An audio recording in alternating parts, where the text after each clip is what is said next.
રાજકોટ જિલ્લાના વિંછિયામાં રાજકારણ ગરમાયેલું જોવા મળી રહ્યું છે। જસદણ વિંછિયાના ધારાસભ્ય અને રાજ્યના કેબિનેટ મંત્રી કુંવરજી બાવળિયાએ રાજકીય સોગઠા ગોઠવીને વિંછિયા તાલુકા પંચાયતને કોંગ્રેસના હાથમાંથી ઝૂંટવી લીધી છે અને વિંછિયા તાલુકા પંચાયતમાં ભાજપનો ભગવો લહેરાવ્યો છે। રાજકોટ જિલ્લાના વિંછિયા તાલુકા પંચાયતના કોંગ્રેસના પ્રમુખ વિરુદ્ધ અવિશ્વાસની દરખાસ્ત 1 ઓગસ્ટના રોજ મંજૂર થઈ હતી। ચૂંટણી પંચ દ્વારા પ્રમુખ ઉપપ્રમુખની ચૂંટણી માટે 17 ઓગસ્ટના રોજ જાહેરનામું પ્રસિદ્ધ થયું હતું। ભાજપના પ્રમુખ તરીકે બિનહરીફ ગઢાદરા નીતાબેન દેવરાજભાઈ જેઓ અમરપુરા તાલુકા પંચાયત બેઠકના ભાજપના સભ્ય છે અને ઉપપ્રમુખ તરીકે રોજાસરા ભૂપતભાઈ લખમણભાઈ બિનહરીફ જીત થઈ છે અને જેઓ વિંછિયા તાલુકા પંચાયત બેઠકના ભાજપના સભ્ય છે। કોંગ્રેસ તરફથી ડેલીવાળા ગીતાબેન ઘનશ્યામભાઈ ઉપપ્રમુખ માટે ફોર્મ ભર્યું હતું જેઓ ખુદ ગેરહાજર રહ્યા હતા અને વિંછિયા તાલુકા પંચાયત ખાતે પ્રમુખ ઉપપ્રમુખની ચૂંટણી યોજાઈ હતી ત્યારે કોંગ્રેસમાંથી બળવો કરી 8 સભ્યોએ ભાજપને ટેકો આપ્યો હતો અને ભાજપે વિંછિયા તાલુકા પંચાયત પર કબજો કર્યો છે। વિંછિયા તાલુકા પંચાયતમાં ગત સામાન્ય ચૂંટણીમાં 18 બેઠકમાંથી કોંગ્રેસને 14 બેઠક પર જીત થઈ હતી અને ભાજપ માત્ર 4 બેઠક જ મેળવી શક્યું હતું અને વિંછિયા તાલુકા પંચાયત કોંગ્રેસને કબજે ગઈ હતી। જોકે કોંગ્રેસ સત્તા જાળવી ન શક્યું અને ભાજપે આજે વિંછિયા તાલુકા પંચાયત પર કબજો કરી સત્તાનો સ્વાદ ચાખ્યો છે। આજરોજ તાલુકા પંચાયત વિંછિયાના પ્રમુખ અને ઉપપ્રમુખની ચૂંટણી માટે સૌ સભ્યો હાજર રહેલ।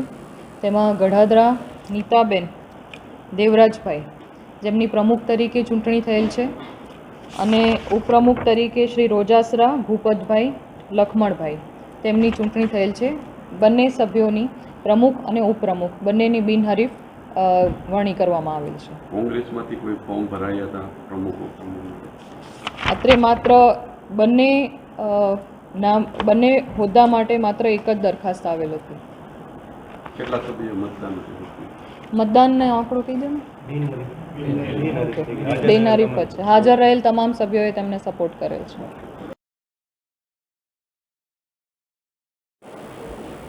શું કહેશો વિંછિયા તાલુકા પંચાયતનું આજે ભંગાણ થયું છે? વિંછિયા તાલુકા પંચાયતમાં અત્યાર સુધી કોંગ્રેસ પક્ષના પ્રમુખ અને સત્તા કોંગ્રેસ પક્ષની હતી। થોડાક સમય પહેલાં સૌ સભ્યોએ મળીને અવિશ્વાસનો પ્રસ્તાવ પસાર કરતા ફરી આજે પ્રમુખ અને ઉપપ્રમુખની આજે ચૂંટણી હતી। આ ચૂંટણીમાં નીતાબેન દેવરાજભાઈ ગઢાદરા જે બેન પ્રમુખ તરીકે જેમની વરણી થઈ છે અને ઉપપ્રમુખ તરીકે ભૂપતભાઈ રોજાસરા જેમની સર્વાનુમતિએ વરણી થઈ છે। કુલ 18 સભ્યો આ તાલુકા પંચાયતમાં છે। એ પૈકીના 8 સભ્યો છે એ કોંગ્રેસમાંથી આ બંનેના સમર્થનમાં આવતા એટલે કુલ 12 સભ્યો પૈકીના 4 કોંગ્રેસના હતા અરે ભાજપના હતા અને 8 કોંગ્રેસમાંથી આવ્યા એટલે કુલ 12 સભ્યોએ આજે અહીંયા હાજર રહી અને સર્વાનુમતિએ આજે એની બંનેની પ્રમુખ અને ઉપપ્રમુખની વરણી કરેલ છે। જસદણ વિંછિયામાં આજે રાજકીય સંદેશો કેવો રહેશે? આમ તો આની અસર આવતા દિવસોમાં અમે જસદણની તાલુકા પંચાયતમાં પણ ફેરફાર કરવા જઈ રહ્યા છીએ। એ પણ મોટાભાગના કોંગ્રેસના સભ્યો આજે ભારતીય જનતા પક્ષના ટેકેદાર તરીકે કામ કર્યું છે અને ટૂંક સમયમાં જસદણ તાલુકા પંચાયતમાંથી પણ અમે સત્તાનું પરિવર્તન કરવાના છીએ। અહીંયા વિંછિયા તાલુકા પંચાયતની અંદર જ્યારે ભારતીય જનતા પક્ષના બંને પ્રમુખ અને ઉપપ્રમુખ આવતા દિવસમાં લગભગ જેને કહેવાય અહીંયા વિંછિયા તાલુકામાં હવે કોંગ્રેસનું કોઈ અસ્તિત્વ રહેશે નહીં। હરીશ તરૈયા સાથે bureau report, today Gujarati news.